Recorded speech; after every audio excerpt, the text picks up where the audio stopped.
Vamos a cambiar inmediatamente de tema a otro tema.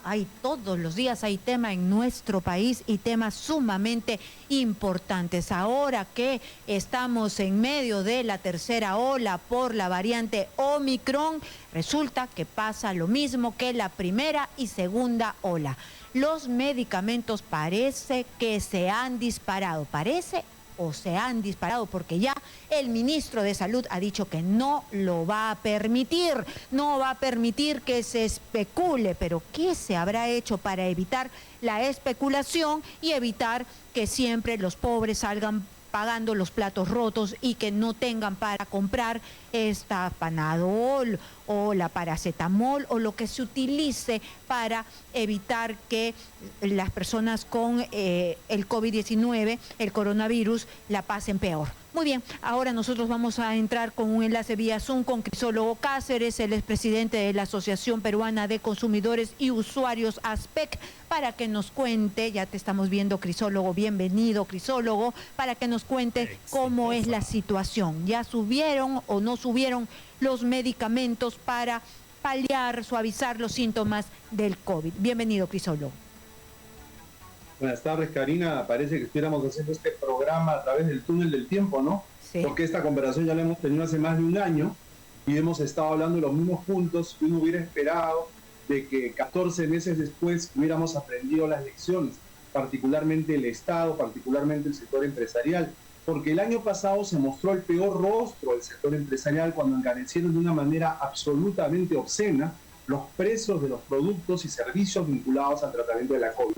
Nunca se pudo haber esperado una situación tan dramática como la que vimos el año pasado, cuando el oxígeno decuplicó sus precios, cuando el paracetamol desapareció y luego reapareció con los precios igualmente 10 veces superiores a los que tenía, y un largo etcétera, por no hablar del caso aberrante de las clínicas y demás. Ahora estamos viviendo esta situación en la cual estamos asistiendo al inicio de lo que parece ser una historia repetida. Si el ministro ya está hablando de control de precios en relación a ciertos productos, es porque obviamente él ya ha tenido acceso a información que le permite saber lo que se viene. Y se viene nuevamente la tercera o cuarta ola, pero no de la enfermedad, sino de este tipo de incrementos de precios abusivos por parte de las empresas. ¿Qué hacer? Bueno, en primer lugar, aquí hay que mirar este tema y coger el rábano por las hojas desde el primer momento. Y el ministro parece que lo ha entendido. Antes de que la cosa se desborde, está tomando medidas y ha anunciado que se va a reunir con los sectores empresariales para tratar de fijar precios tope a estos medicamentos. Algunos ultraliberales dirán: horror, control de precios, socialismo, comunismo. Pero en verdad es socialismo, es comunismo.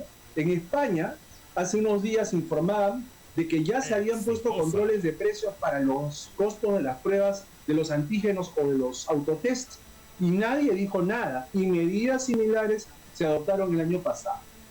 Ahora la pregunta es legal que el gobierno pueda poner precios top? ¿Es legal que el Bueno, hay una ley de salud, ¿no?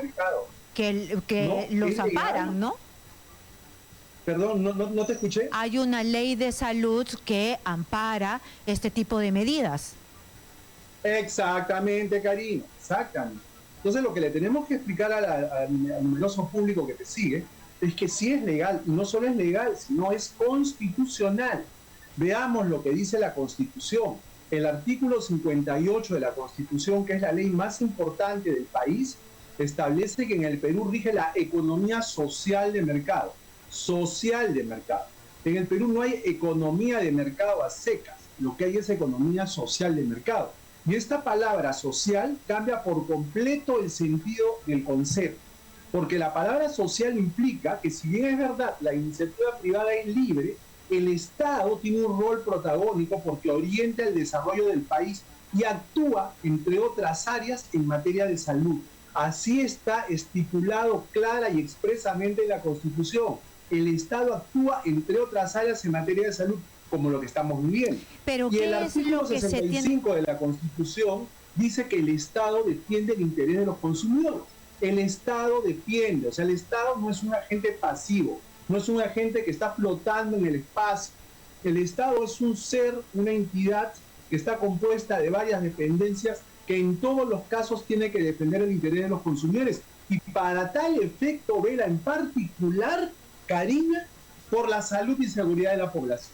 ¿Te das cuenta? O sea, la propia Constitución le dice al Estado 2 veces que en materia de salud tú no te puedes quedar con las manos cruzadas. En materia de salud tú tienes que actuar. Se lo dice la Constitución, y eso que no hemos mencionado la ley de salud que acabas de mencionar tú. Muy bien, yo te quiero dejar una pregunta, pero te ruego que me la respondas después de la pausa comercial. ¿Qué es lo que tiene que hacer el ministro? Porque anuncia, pero ¿cuáles son los pasos concretos? ¿Qué se debe hacer para evitar la especulación que parece ya cunde en algunas farmacias, cadenas de farmacias, boticas? Regresamos con la respuesta de Crisólogo Cáceres. No se muevan. Bienvenidos nuevamente, estamos conversando con Crisólogo Cáceres, el expresidente de ASPEC, sobre las medicinas que se puede hacer para que las farmacias, boticas y los establecimientos no suban el precio de las medicinas que combaten los síntomas del COVID, para que las personas no sientan estos síntomas tan fuertes, porque ya hemos visto cómo se han comportado antes las clínicas y las farmacias. ¿Qué es lo que se tiene que hacer, Crisólogo, más allá de los anuncios del ministro? ¿Cuáles son las medidas concretas que se deben tomar? Bueno, en realidad la legislación actual ya faculta a las autoridades a iniciar las actividades o adoptar las medidas que consideren pertinentes. Por ejemplo, el tema de la concertación de precios. Ya en el 2020 vimos que habían indicios más que notorios de concertación de precios.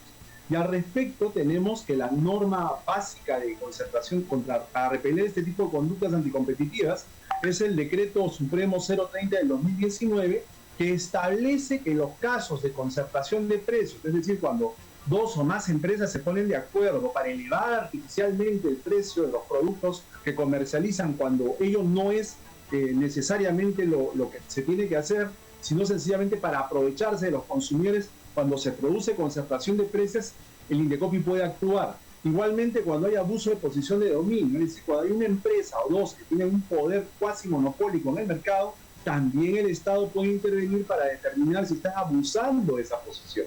Y con arreglo a la norma que te acabo de mencionar, se puede imponer una multa a las empresas infractoras que supere incluso las 1.000 unidades impositivas tributarias.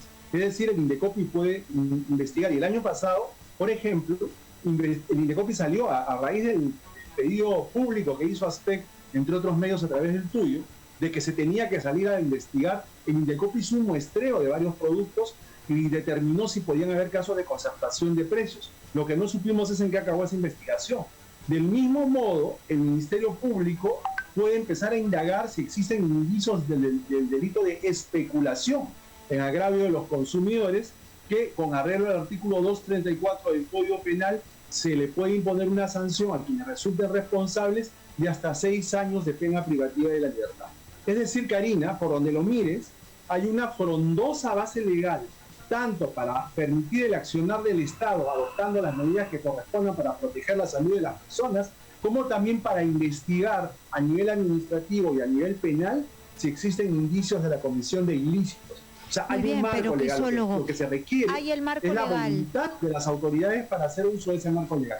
Tú me dices, hay el marco legal, pero hay 2 cosas que me acabas de decir también. Primero, la voluntad política. Luego de que me has puesto el ejemplo de que sí se hizo el llamado público desde ASPEC mediante varios medios de comunicación, pero todavía no se sabe en qué terminó. Y además la realidad es que algunos empresarios abusaron y hay gente que todavía está pagando lamentablemente su paso por las camas de cuidados intensivos de varias clínicas y todavía tienen las deudas hasta la coronilla. Entonces, ¿cómo prevenir que no pase esto? ¿Cómo se previene? Ahí está el marco legal, pero si no lo usan... Yo lo que creo son 2 cosas. Lo primero, que está bien que el ministro y las autoridades, o sea, que el Estado coordine con el sector privado de manera preventiva. Es decir, a mí me parece muy, pero muy pertinente que el ministro de Salud le diga a los empresarios: señores, nosotros somos el gobierno, y teniendo en cuenta lo que sucedió el año pasado, porque son las mismas personas, o sea, los empresarios no cambiaron, son las mismas empresas, son los mismos gerentes, son los mismos accionistas, o sea, es el mismo agente con el que se está tratando. Entonces, decirle a esas personas, lo que hicieron el año pasado no se va a repetir. Y nosotros vamos a adoptar medidas. Si quieren, coordinamos las medidas con ustedes. Si no quieren que hagamos uso de nuestro poder como Estado, lo haremos. En segundo lugar, me parece también muy importante que articulen todas las dependencias del Estado que tienen que ver con el tema del COVID, al menos para este tema de lo que es la represión de prácticas que puedan lesionar el interés económico de los consumidores. O sea que es muy importante que el Ministerio de Salud, el Indecopi y el Ministerio Público coordinen, hagan un equipo, una task force, para que entre todos ellos estén alertas a lo que va a ocurrir en los próximos días en el mercado. O sea, no es que van a estar esperando meses, van a estar esperando días, porque al paso que vamos, mucho me temo que se puede empezar a repetir la historia del año pasado.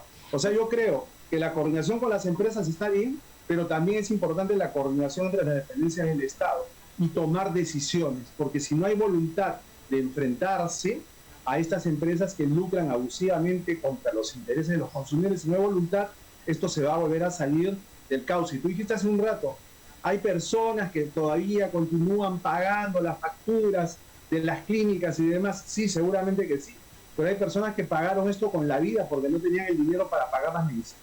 Entonces hay personas que pagaron lo más que puede pagar un ser humano. Entonces, ¿cómo no sensibilizarse frente a una situación como esta? Y no es una posibilidad que el Estado haga una gran compra, porque esto de paracetamol, este tipo de medicamentos no son de lo más complejos, son de los más baratos. Entonces no puede hacer una gran compra, y así como se repartió en la primera ola como de manera gratuita, no podría haber en el primer nivel de atención y mediante la prescripción de un médico, por supuesto, para el público en general, no sé, al costo, Por ¿no? Supuesto. Claro, entonces, ¿qué están esperando? Sí, Karina. ¿Qué están Has dado en el clavo. O sea, no hay que ser pues un experto en salud pública por muchos años para llegar a una conclusión que te manda el sentido común. Pero permíteme hacer antes una explicación para que entienda la gente. La Constitución política establece el llamado rol subsidiario del Estado. ¿Qué significa? El Estado no puede hacer empresa si hay un privado en hacer empresa. Por ejemplo, el Estado no puede crear una flota de autobuses si ya hay privados que están prestando el servicio de transporte público terrestre. El Estado no puede poner una tienda de ropa porque ya hay privados que venden ropa, y así sucesivamente. Pero ni siquiera en emergencia. El Estado solo puede actuar cuando el privado no le interesa un tema, ¿correcto? Bueno, ahora bien, un planteamiento que hizo Azteca hace varios años es precisamente que el Estado ponga una cadena de boticas del Estado, en la cual se vendan los productos a precios asequibles con un pequeño margen para cubrir los costos operativos de la farmacia, nada más. ¿Tú te imaginas que el Estado pudiera a nivel nacional montar una red de farmacias del Estado que te vendan esos los precios? Por supuesto, esa sería la solución, porque además generaría competencia. Recordemos que en el caso de las farmacias en el Perú, el 85% de la venta de farmacias está a manos de un solo grupo económico, que es el retail. O sea, acá hay una concentración que no se ve en ningún otro lugar del planeta. Entonces, ¿cómo el Estado, al amparo de la Constitución y de la ley, no va a generar pues una competencia? Pero ¿qué pasaría? Que automáticamente le lloverían 100 acciones de amparo diciendo que está violando el precepto constitucional del rol subsidiario del Estado, porque se está metiendo a hacer negocios. Pero yo digo, una última consulta, por favor, que no sea negocio, que sea como hizo el Premier Martos, repartían gratuito, no le va a costar tanto, va a salvar gente y no se van a enriquecer. Como la vacunación. Y tú te acuerdas que encima el año pasado el sector empresarial clamaba para que la vacunación se privatice. Querían que la vacunación esté en manos del sector privado. ¿Tú te imaginas lo que hubiera sido eso? Eso es una cosa pues de locos. En ningún país del mundo se privatizó la vacunación, pero acá en el Perú querían que se privatice la vacunación. Incluso un empresario, no me acuerdo su nombre, dijo que iba a traer, no sé, un avión lleno de vacunas para vender, no sé. hubo alguien que ofreció, hasta ahora no llega a su cargamento, ¿dónde está? Pero no se puede hacer eso, no pueden, como era un pack para el COVID, contra el COVID, no se puede hacer eso, es decir, que el Estado mismo, claro, en las postas. Sí, pero fíjate, Karina, o sea, para el tema del COVID, yo creo que esa es una medida muy pertinente. Pero digamos en términos generales, que no hubiera pandemia, que estuviéramos en una situación normal, sí, claro, y hubiera una cadena nacional de boticas del Estado que te vendan el paracetamol pues a 10 centavos, para decirte, que es el precio de costo. Dime, ¿no sería una cosa maravillosa que los peruanos pudieran comprar a precio de costo? De verdad, maravillosa. ¿Cómo se podría hacer? Se podría hacer de la manera siguiente. Cuando las dependencias del Estado, el Ministerio de Salud, las fuerzas policiales, las fuerzas armadas, compran medicamentos, porque ellos hacen grandes compras de medicamentos, claro, se podría comprar de más un poco para que se surtan farmacias que vendan al público a precio de costo los medicamentos para todo, ¿no? Pues para problemas digestivos, para problemas analgésicos. Claro, queda claro. ¿No? Cosas de primera necesidad. Pero claro, lo del COVID es otra cosa. Lo del COVID, el Estado podría entrar no a regalar es la palabra, sino a darles a las personas aquello a lo que tienen derecho por lo que necesitan, por supuesto. El Estado tiene que proteger la salud. Además, son nuestros impuestos. Muchísimas gracias a Crisólogo Cáceres, el expresidente de ASPEC, y ojalá que el ministro nos tenga esa buena nueva, porque son nuestros impuestos, no nos regalan nada y no tenemos por qué estar en peregrinación en todas las farmacias porque no hay una paracetamol. Muchísimas gracias a Crisólogo, siempre poniéndonos al día con estos términos de que nos van a poner una acción de amparo porque no quieren que el Estado venda, pero hay soluciones alternas. Muchas gracias, Crisólogo.